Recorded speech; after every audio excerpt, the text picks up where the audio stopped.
Hello. Welcome to the Southern Bible Thumper channel. In this upload, we're going to be reading 2 Kings 21. Manasseh was 12 years old when he began to reign, and reigned 50 and 5 years in Jerusalem, and his mother's name was Hephzibah. And he did that which was evil in the sight of the Lord, after the abominations of the heathen, whom the Lord cast out before the children of Israel. For he built up again the high places which Hezekiah his father had destroyed, and he reared up altars for Baal, and made a grove, as did Ahab king of Israel, and worshipped all the host of heaven, and served them. And he built altars in the house of the Lord, of which the Lord said, In Jerusalem will I put my name. And he built altars for all the host of heaven in the two courts of the house of the Lord. And he made his son pass through the fire, and observed times, and used enhancements, and dealt with familiar spirits and wizards. He wrought much wickedness in the sight of the Lord to provoke him to anger. And he set a graven image of the grove that he had made in the house, of which the Lord said to David and to Solomon his son, In this house and in Jerusalem, which I have chosen out of all tribes of Israel, will I put my name forever. Neither will I make the feet of Israel move any more out of the land which I gave their fathers, only if they will observe to do according to all that I have commanded them, and according to all the law that my servant Moses commanded them. But they hearken not. And Manasseh seduced them to do more evil than did the nations whom the Lord destroyed before the children of Israel. And the Lord spake by his servants the prophets, saying, Because Manasseh king of Judah hath done these abominations, and hath done wickedly above all that the Amorites did, which were before him, and hath made Judah also to sin with his idols. Therefore, thus saith the Lord God of Israel, Behold, I am bringing such evil upon Jerusalem and Judah, that whosoever heareth of it, both his ears shall tingle. And I will stretch over Jerusalem the line of Samaria, and the plummet of the house of Ahab, and I will wipe Jerusalem as a man wipeth a dish, wiping it, and turning it upside down. And I will forsake the remnant of mine inheritance, and deliver them into the hand of their enemies, and they shall become a prey and a spoil to all their enemies, because they have done that which was evil in my sight, and have provoked me to anger, since the day their fathers came forth out of Egypt, even unto this day. Moreover, Manasseh shed innocent blood very much, till he had filled Jerusalem from one end to another, beside his sin wherewith he made Judah to sin, and doing that which was evil in the sight of the Lord. Now the rest of the acts of Manasseh, and all that he did, and his sin that he sinned, are they not written in the book of the Chronicles of the kings of Judah? And Manasseh slept with his fathers, and was buried in the garden of his own house, in the garden of Uzzah, and Amon his son reigned in his stead.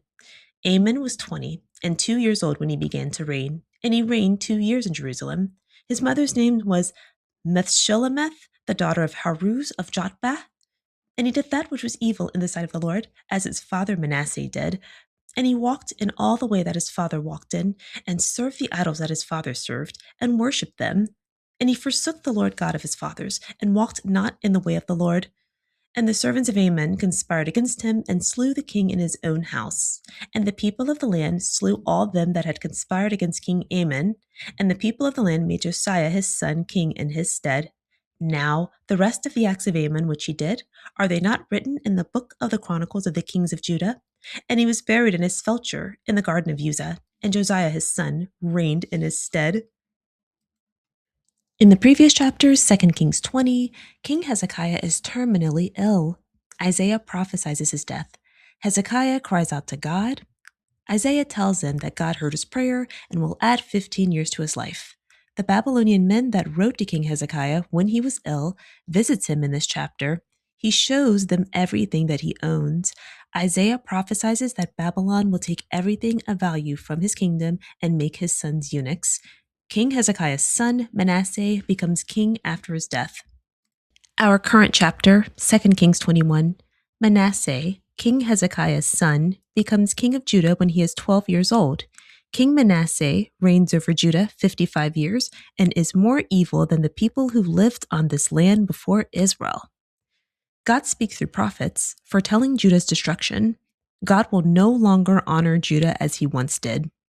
Amon, King Manasseh's son, becomes king at 22 years old. He follows his father's footsteps as an evil king. He reigns 2 years before his servants take his life. The kingdom people take the lives of the servants responsible and make Josiah, Amon's son, king. Okay, so we're going to be summarizing 2 Kings 21.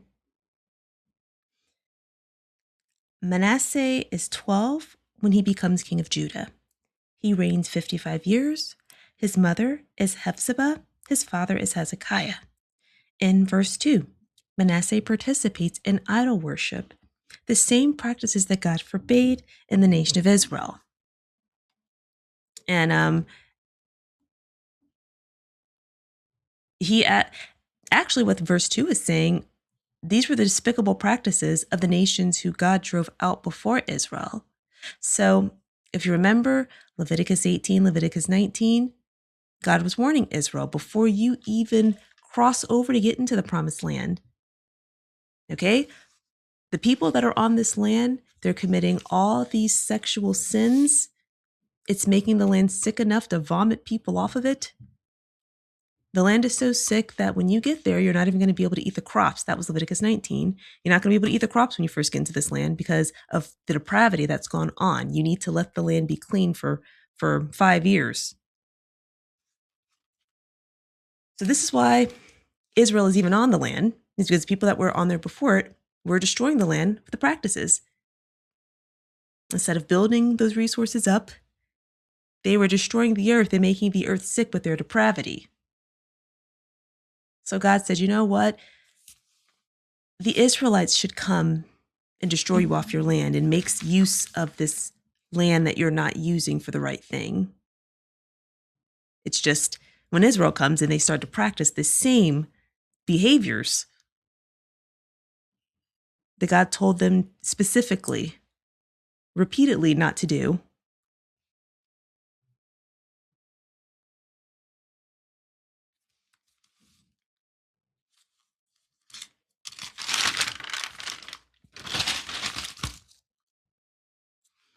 Verses 3-6, Manasseh built altars for other gods in the temple that is meant for the Lord God Almighty. Absolute disrespect.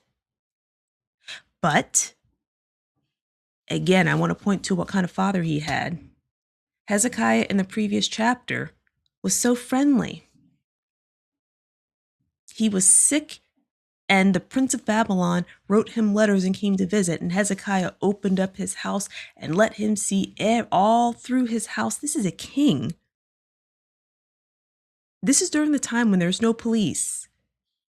There's only war. If there's a confrontation, if a king has a problem with another king, it's instant confrontation.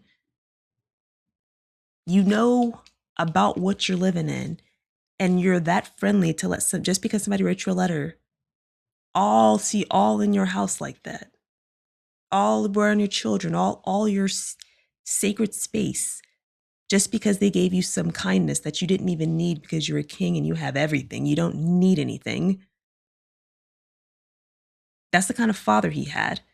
The kind of father he had, Hezekiah, when he was getting pressed by the Assyrians. He gave all of the valuables out of the kingdom. He stripped the temple for the Lord God Almighty. The gold enhancements, took that off, all of it, and gave it to the enemy. And then when he had nothing left, then begged God for help. This is the same man who, when he found out he was dying, begged and cried for his life. And this is why I'm just pointing that out, because when he has a son now his son isn't doing any of this. His son is even worse. And my opinion, it's a part of manhood. When a man isn't secure like that, he's going to have children like this. They're not even going to have a piece of God, of honoring God at all. So that discipline, that strong masculine, being secure in the self, knowing how to reinforce boundaries with people, even if they're kind to you, even if you're lonely, even if you feel weak. I'm very sure it is lonely being a king, because there's so much expected from that role. But it has to be done correctly, because Manasseh is 12 and he's a boy. So he's already going to be susceptible to influence, but then without having any structure or that being the father that you have.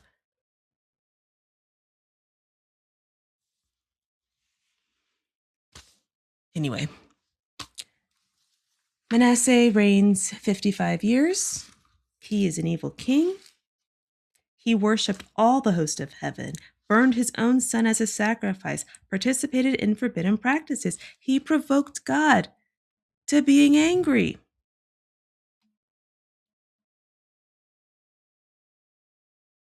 He desecrated the house of God by building structures for other gods in that same temple. And this is disrespectful. This is a time period, you know this is disrespectful. He knows enough to know it's disrespectful. Solomon knew when he married all those other women, he knew not to build right and make those structures right in the house of God. He knew you make a separate house.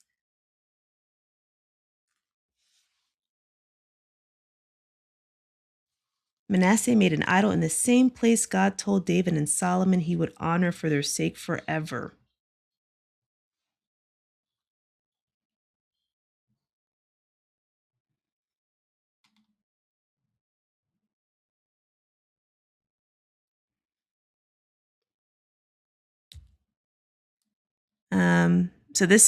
Okay, in verse 7, in this house in Jerusalem, this is just God's promise. So what verse 7 is saying, Manasseh was so evil, he carved these images in the house of God. When God made this promise to David and to Solomon that I will honor Jerusalem, I won't cause you to wander anymore. Okay, in quotation, we get to verse 9. They didn't listen. Manasseh led them to do more evil. And again, more evil than the nations had done, whom the nation destroyed before people of Israel. So this is saying a second time, Manasseh was even more evil.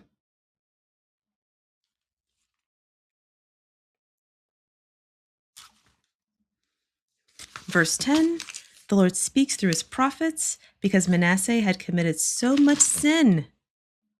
I am bringing evil to Judah. I will wipe Jerusalem as a man wipes a dish, turning it upside down. I will forsake my inheritance. I will ensure they are captured by their enemies because they've behaved evilly ever since leaving Egypt until today.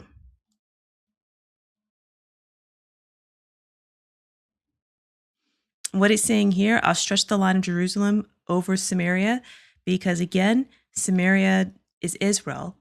Israel has been completely removed off of the land of Canaan, off of this promised land. We're beyond going to the promised land. We're now living in the promised land. Well, we were living in the promised land. Israel has been, because I don't want to go all into detail, but after Solomon disobeys God, Israel is fractured into Israel and Judah. The majority of these descendants are Israel. Once the Assyrians remove Israel off the land, we only have Judah left. Now that Judah is sinning, what verse 13 is saying, the same thing that we just saw with Israel. I'm stretching the line of Samaria. Samaria is a city in Israel. So what just happened? We're stretching it over here where you are. We're going to have the same thing happen over here to Judah, since you're not going to keep your end of the agreement. And I'm going to wipe this house like one wipes a dish, the house of Ahab. Ahab was an evil king who was dealt with. I would have to go back to tell you what the details are, but I know he was an evil king and he was dealt with horribly. This was Jezebel's husband. So even though I am a fan of Jezebel, I do realize she was an evil queen because she persecuted Christians. But as far as her being a wife, as far as her setting a boundary, as far as her being loyal when her husband needed something and he wasn't able to get it on his own, she strategized a way to get it for him. That's what I'm talking about. And she's not even mentioned for any of those things, actually. Any of the women of the Bible that actually help these men don't get credited the way they're supposed to. For instance, Rahab the prostitute. I mean, her title is Rahab the prostitute, and she helped these men conquer her city. She saved her family. Yes, she was a prostitute. But what were those guys doing at her house anyway? Joshua sent them to go explore the city, and they ended up at the Hoe house in the second verse. So I believe it was Elijah. There was a woman he lived with. The woman is unnamed. He had nowhere to go. He was a homeless prophet, and this woman took him in. She's not even named. So I'm just saying that we talk about Jezebel and the Jezebel spirit, but Jezebel is actually the kind of woman that Ahab needed, because he was a silly king too. She helped him meet his goal. But again, when you help these, let me not say that, because I'm sure we're gonna find where a woman helps a man and she's honored for it in here somewhere. So